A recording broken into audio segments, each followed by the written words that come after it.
Yeah. Show respect to the referees, please. We need that tomorrow. John, you need the refs tomorrow. Please. Need the refs tomorrow. Yeah. Okay, Come on, we man. don't want any. We got the refs. I mean, we don't go out there looking to get sideways with the refs.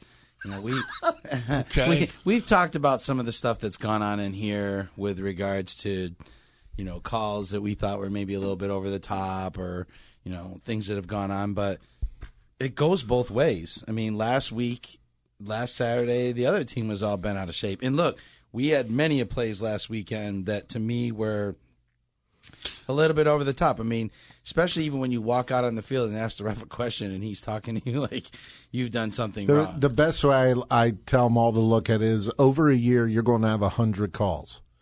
When the year's over, 50 will be for you, 50 will be against. That doesn't mean 10 won't be against you in one game. But you gotta believe it'll even out.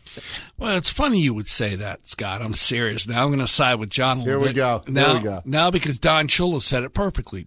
You make a good point, Guy, that the calls will even out for you. And this is NFL, obviously a little different, if you get to coach long enough. And there's a lot to be said for that. And that's the thing. And you said the calls even out. And in our league, it's not so much the coach as it is the athletes. So if the other team is more athletic, they're willing to kind of like look past some of that. Well, John. Oof, that is cynical, isn't it? Well, I understand what he's saying. It's human nature, though, that if you have a better athlete, you're good. Look, it happens in major sports. They let guys walk. I know. Because the LeBron's guy's a stud. Never going to get called with a walk. Okay, Pete Rose got every strike call for a ball that you can imagine because he batted over 300. So the blue would go, well, you know, Pete's eye's pretty good. Okay, ball.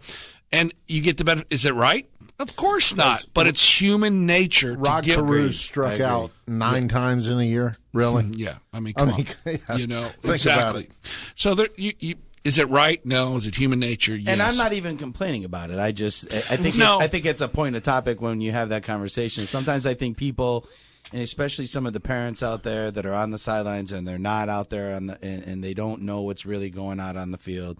I see a lot of times I have those conversations a lot with them where it's the refs did this and the refs did that.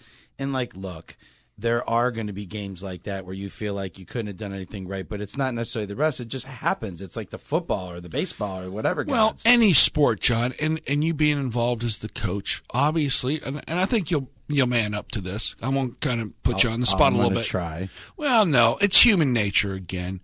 That, and even I'm a pretty objective guy. It's just something I pride myself on.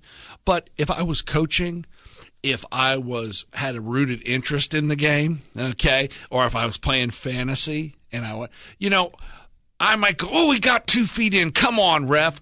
But after I take a deep breath, I go, no, he only had 1. I might still tell myself, well, he could have gave me the call, but I know in my heart of hearts he only had 1. But when you're the coach or you really have a vested interest, sometimes you can't look at things objectively. Or as a fan, or as your kid playing, oh, you called strike 3 on my son Johnny. That ball was outside. Now, but if it was on Billy, yeah, strike 3 because, I know how these parents are. So now, all that being said, yes, sir. I did not see John arguing with the referees a lot last weekend. I'll give him that much. Good. Which leads to the finality of it all. They won last week.